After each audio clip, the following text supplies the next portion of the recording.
Je m'appelle Amy et j'ai 31 ans. Je suis mariée à mon mari Gordon depuis 3 ans, mais nous n'avons toujours pas d'enfants. Nous avions imaginé avoir notre maison et fonder une famille d'ici là, mais ce rêve semble s'éloigner.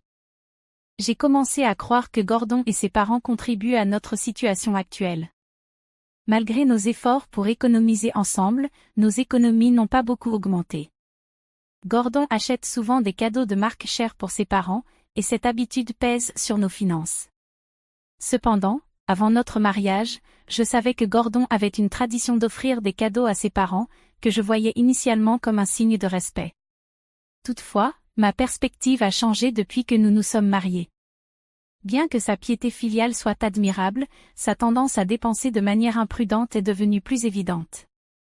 Il semble voir notre augmentation de revenus comme une occasion de dépenser de manière plus extravagante. Alors qu'il respectait un budget auparavant, il choisit maintenant uniquement des articles de luxe, et ses parents s'attendent à ces cadeaux coûteux, même sans raison particulière, ce que j'ai du mal à comprendre. Gordon a offert des cadeaux secrètement à ses parents, et découvrir cela n'a fait qu'alimenter mon ressentiment croissant. Alors qu'il montre une dévotion indéfectible envers ses parents, il reste indifférent aux miens. Lorsque je mentionne l'anniversaire prochain de ma mère, sa réponse indifférente augmente ma frustration. Le contraste saisissant entre les cadeaux qu'il offre à ses parents et ceux modestes que je peux acheter pour les miens me dérange profondément. Parfois, j'aimerais pouvoir offrir des cadeaux chers à mes parents, mais nos finances sont serrées à cause de ces dépenses. En conséquence, les cadeaux que je peux leur offrir sont toujours un compromis, en deçà de ce que j'aimerais leur donner. Bien que mes parents apprécient ce qu'ils reçoivent, cela me fait mal de ne pas pouvoir célébrer pleinement leurs occasions spéciales. Mon insatisfaction face à l'inquiétude unilatérale de Gordon pour ses parents devient de plus en plus difficile à ignorer. Après 1 an de mariage, voyant nos économies stagner, j'ai commencé à aborder les habitudes de dépenses de Gordon. Cependant, chaque fois que nous en discutions, la conversation se terminait avec lui irrité. Il m'accusait de manquer d'empathie pour ses parents ou même de ne pas les aimer, sans vraiment écouter mes préoccupations. Malgré mes tentatives répétées de communication, il n'écoutait jamais vraiment ni ne montrait de volonté de changer. Il y a quelques mois, Gordon a acheté un nouveau portefeuille cher pour sa mère. Quand je l'ai confronté à ce sujet, il a défendu son achat en disant que l'ancien portefeuille était usé. Mais je savais que l'ancien portefeuille était un cadeau qu'il lui avait fait l'année précédente et ne semblait pas usé. Réalisant que mes mots ne l'atteignaient pas, j'ai décidé d'aborder directement les parents de Gordon. En considérant notre avenir, j'ai jugé crucial de traiter le sujet directement avec les parents de Gordon. En présence de Gordon, j'ai commencé par leur montrer le solde de notre compte joint. J'ai souligné comment nos économies avaient peu augmenté depuis notre mariage, malgré le fait que nous travaillions tous les deux. Comme vous pouvez le voir, ai-je dit, nous avons à peine augmenté nos économies depuis le début, même avec les 2 contribuants au revenu familial. Mes beaux-parents examinaient le relevé bancaire avec des expressions indéchiffrables, tandis que Gordon semblait visiblement mécontent. Sans me laisser abattre, je me suis tournée vers lui et lui ai demandé, « Gordon, tu te souviens de la promesse que nous avons faite quand nous nous sommes mariés ? Nous avons convenu d'économiser pour construire une maison et fonder une famille, n'est-ce pas ?» Il a semblé avoir un moment de réalisation et a hoché la tête, paraissant coupable. Pour aller au cœur du sujet, j'ai pressé Gordon davantage. « Alors, pourquoi ne coopères-tu pas ?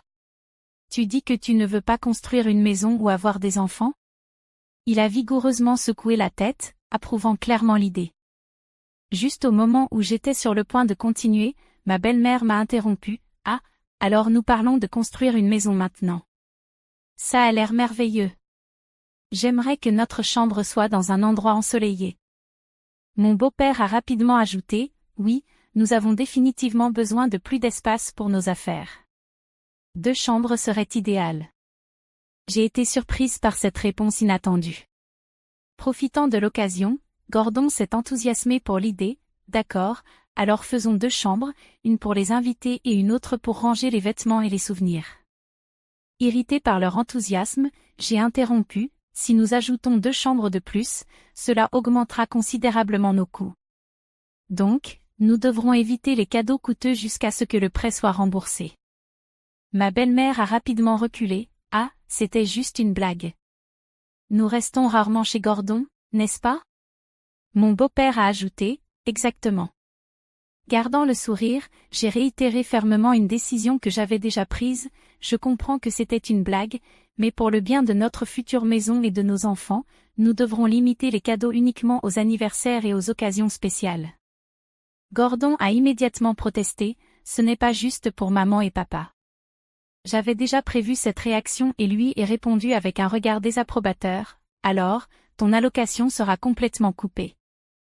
Nous ne trouvons pas d'autre moyen de réduire le budget.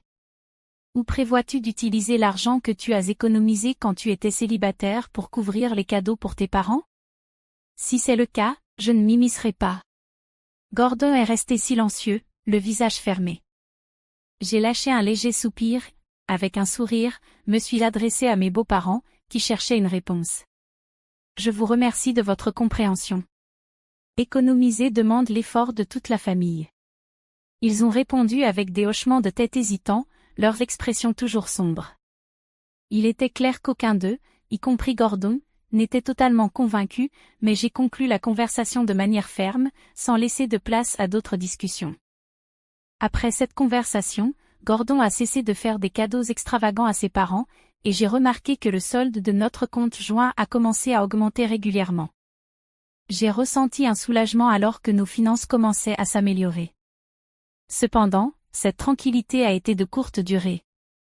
Le tournant est arrivé lorsque ma sœur a donné naissance.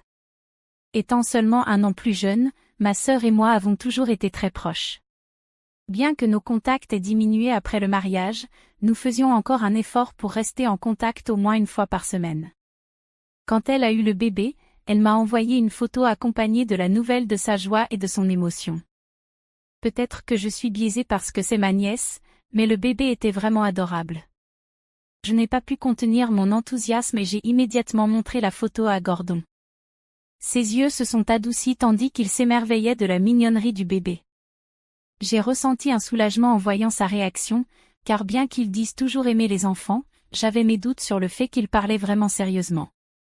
Je craignais que sa réticence à économiser soit due à un manque d'intérêt pour avoir des enfants, mais d'après sa réaction, il semblait également valoriser nos futurs enfants. Me sentant plus calme, je me suis souvenu de quelque chose et j'ai dit à Gordon, qui admirait encore la photo, j'ai déjà envoyé un cadeau et un peu d'argent pour le bébé. Son expression s'est immédiatement assombrie et il m'a regardé avec une évidente insatisfaction. Tu limites les cadeaux pour mes parents, mais tu dépenses autant pour ta sœur, a-t-il dit, clairement contrarié. Alors que je restais sous le choc, il a continué à se plaindre, et tu as envoyé sans en discuter avec moi. Ces mots m'ont fait perdre patience et j'ai répondu avec dureté, comment peux-tu dire cela, alors que tu fais toujours des cadeaux secrètement à tes parents? C'est une célébration pour un bébé, pas sans raison.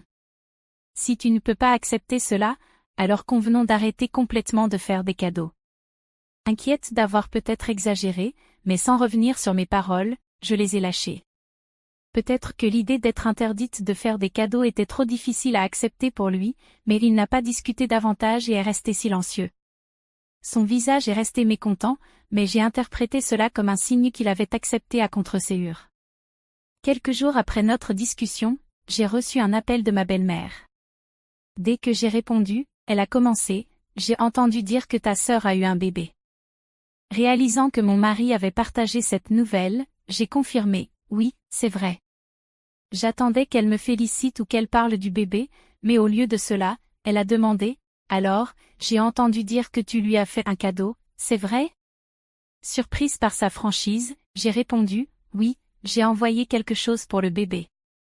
À ma surprise, elle a répondu avec enthousiasme, eh bien, j'espère que tu auras aussi quelque chose pour notre anniversaire la semaine prochaine. J'ai hâte de le recevoir. Sa demande a semblé désagréable, mais c'était mieux que de voir Gordon faire un achat coûteux tout seul. J'ai accepté et j'ai terminé l'appel. Pour l'anniversaire de mes beaux-parents, j'ai décidé d'envoyer une paire de lunettes pratiques. Je me suis préparée à une plainte, mais aucune n'est venue, et le temps a passé sans incident. J'ai jugé trop rapidement mes beaux-parents, mais les événements récents m'ont fait réaliser mon erreur. Un jour, ma belle-mère est venue chez nous avec un nouveau sac de luxe, rayonnante de bonheur. Elle a adoré le sac et m'a remercié en disant « merci pour le sac à 4 000 $.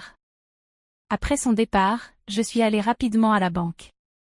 Nous avions 3 comptes, des comptes individuels d'avant le mariage et un compte joint que nous avions ouvert après le mariage.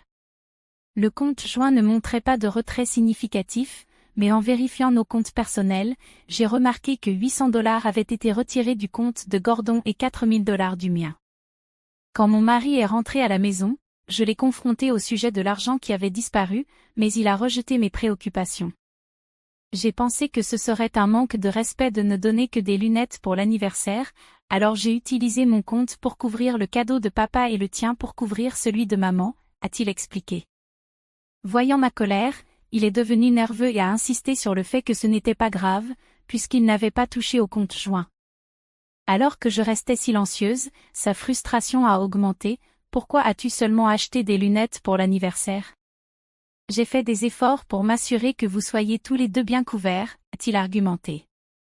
Réalisant que la conversation n'allait nulle part, j'ai pris la valise que j'avais préparée plus tôt et je suis rapidement sortie de chez nous. Je pouvais l'entendre crier derrière moi, mais j'ai ignoré et continué à marcher. Quand je suis arrivée chez mes parents, ils m'ont accueillie à la porte, clairement surpris par mon retour soudain. Mon intention de divorcer les a encore plus choqués, puisque je n'en avais jamais parlé auparavant. Cela a dû être une surprise. J'ai expliqué les profondes différences de valeurs et de pensée entre mon mari, ses parents et moi, en détaillant l'incident récent avec le sac de luxe. J'ai partagé comment ma peur que mes biens soient mal utilisés m'a conduite à décider de divorcer. Mes parents ont écouté, compris et soutenu ma décision.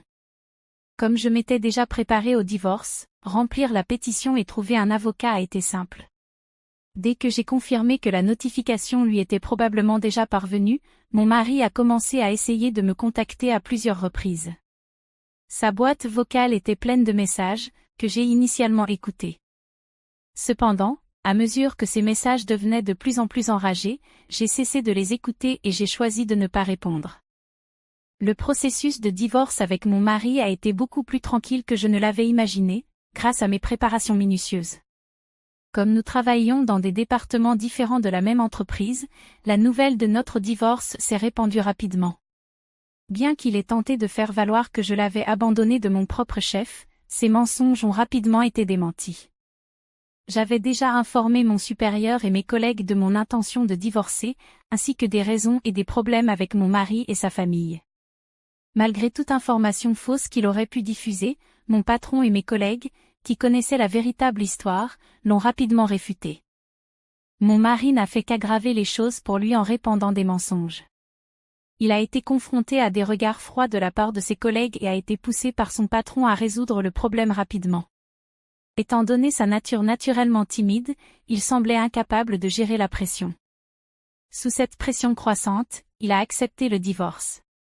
Incapable de supporter l'environnement hostile au travail, il a démissionné et est retourné vivre chez ses parents.